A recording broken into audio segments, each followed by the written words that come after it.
Здравствуйте, дорогие друзья! Я рада вас приветствовать на моем канале. Сегодня в данном видео я делаю необыкновенно вкусный, очень легкий, тающий буквально во рту клубничный йогуртовый торт «Рассвет». Торт этот делается очень просто и быстро, из самых простых и доступных продуктов. Съедается мгновенно такой торт, нравится как взрослым, так и детям.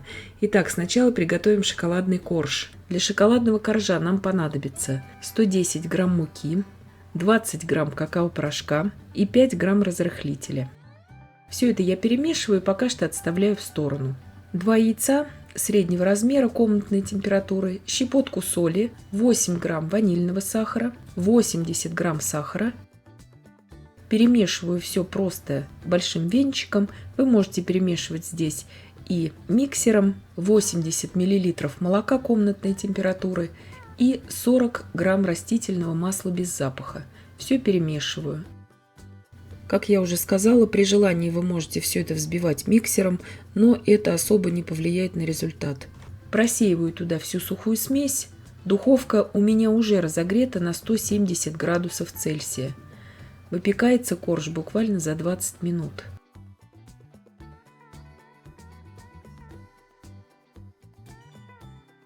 Форма у меня здесь 28 на 18 сантиметров. Также можете брать смело круглую форму 24 сантиметра в диаметре.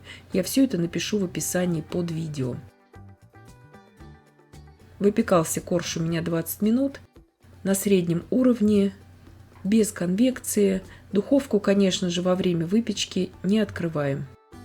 Сразу же, как только я могу дотрагиваться до формы, я извлекаю корж из формы. С этого коржа я сейчас срезаю шапочку. Вы можете этого не делать. Шапочкой я потом покрою сверху, просто как в виде крошки, вот этот весь свой тортик. Вы же можете оставить также нижний корж, а сверху оставить просто вот эти завитки. 450 грамм клубники свежемороженой я разморозила и делаю из нее пюре. То есть я пробиваю блендером всю эту массу. Никакого сахара в этой клубнике, как вы видите, не было. То есть сразу отвечаю на вопросы в комментариях.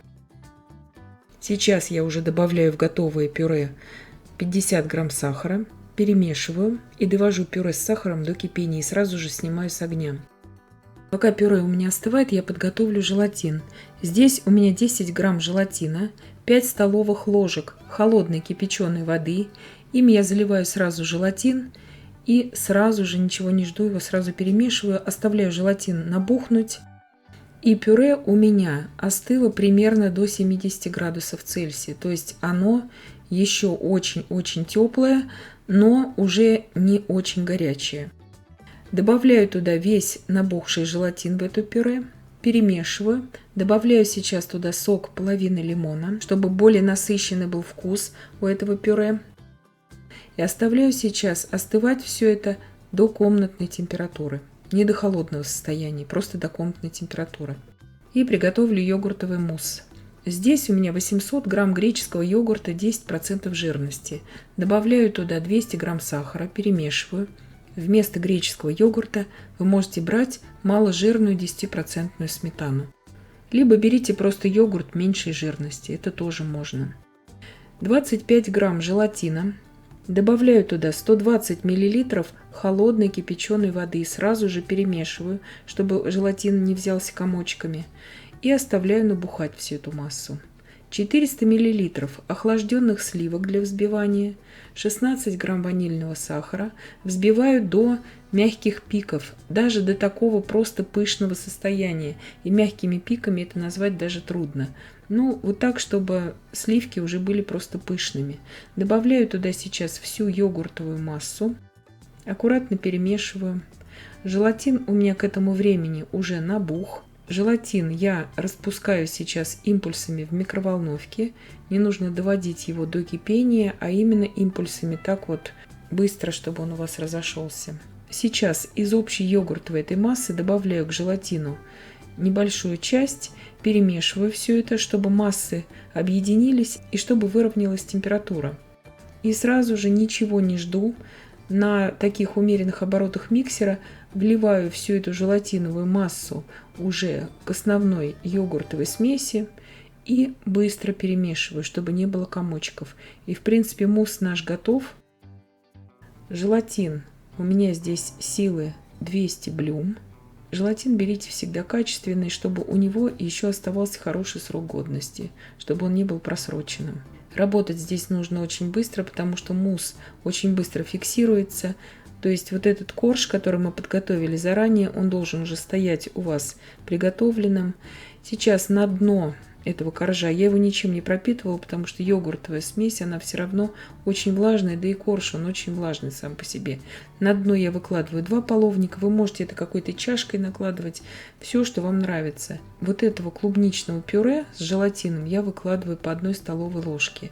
То есть никакого рисунка зебры мы здесь не добиваемся, здесь у нас совершенно другой рисунок. Если вам нужен такой торт йогуртовый с рисунком зебры, то есть в виде этой зебры, я вам дам ссылочку на другое видео по другому торту, и его можно также приготовить. Здесь же мы делаем вот такие как бы лучи из этого ягодного пюре. То есть ягоды вы здесь, конечно же, можете использовать абсолютно любые. Здесь самое главное, на данном этапе нужно работать очень быстро, потому что посмотрите, как к концу работы у меня уже вот эта белая йогуртовая масса, насколько она уже зафиксировалась. То есть если вы новичок, вам действительно нужно быстро работать.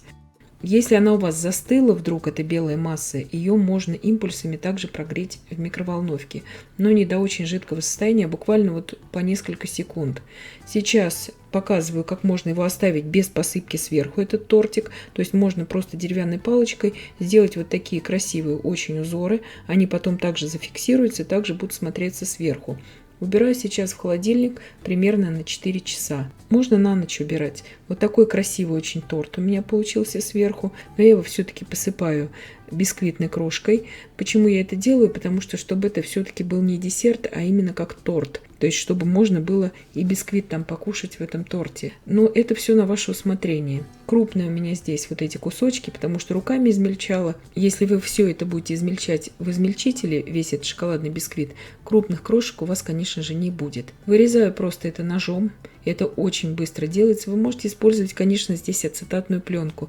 Но я показываю такой домашний вариант, чтобы не использовать вообще никаких других приспособлений. Нарезаю просто обычным ножом сухим, то есть не горячим. Вот такой прекраснейший разрез. В каждом кусочке мы имеем свой индивидуальный, неповторимый, очень красивый рисунок, который действительно напоминает чем-то картину рассвета.